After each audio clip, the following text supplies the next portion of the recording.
बाबा रामदेव की कंपनी पतंजलि आयुर्वेद की ओर से भ्रामक विज्ञापन दिए जाने के मामले में सुप्रीम कोर्ट में आज फिर सुनवाई हुई। इस दौरान सुप्रीम कोर्ट ने बाबा रामदेव की योग के प्रति योगदान को लेकर तारीफ की। इसके अलावा एक नसीहत भी दी। उन्होंने अपने प्रभाव का इस्तेमाल सही दिशा में करना चाहिए। केस की सुनवाई शुरू होने पर सीनियर वकील बलवीर सिंह, जस्टिस हिमा कोहली और जस्टिस अमानतुल्लाह की बेंच से कहा कि पतंजलि ने टीवी चैनलों को लिखा है, इन चैनलों पर अब भी पतंजलि के विज्ञापन चल रहे हैं। इस पर अदालत ने पतंजलि से पूछा कि आखिर उसके पास उन उत्पादों का कितना स्टॉक है जिन पर रोक लग चुकी है। केस की सुनवाई के दौरान अदालत ने आचार्य बालकृष्णन और बाबा रामदेव की उस मांग को भी स्वीकार कर लिया जिसमें उन्होंने व्यक्तिगत पेशी से छूट की बात कही थी। जस्टिस हिमा कोहली ने कहा कि बाबा रामदेव का प्रभाव बहुत है, इसे सही दिशा में इस्तेमाल करें। इस पर सॉलिसिटर जनरल तुषार मेहता ने कहा कि बाबा रामदेव ने योग के लिए बहुत काम किया है। इस पर जस्टिस हिमा कोहली ने कहा कि बाबा रामदेव ने योग के लिए जो किया है वह अच्छी बात है, लेकिन पतंजलि के उत्पादकों का मामला अलग है। इसके साथ ही बाबा रामदेव और बालकृष्ण के खिलाफ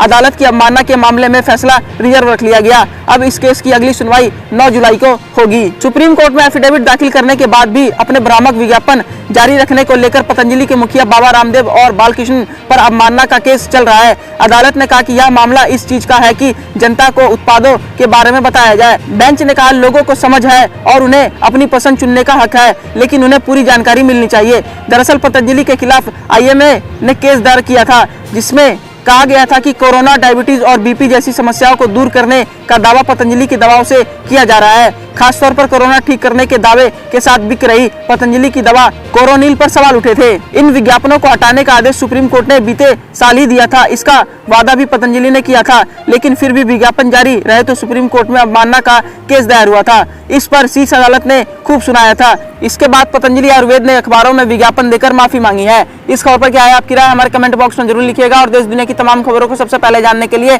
हमारे YouTube चैनल CDNS तक को सब्सक्राइब करें और बेल आइकन बटन को प्रेस करना बिल्कुल ना भूलें। धन्यवाद।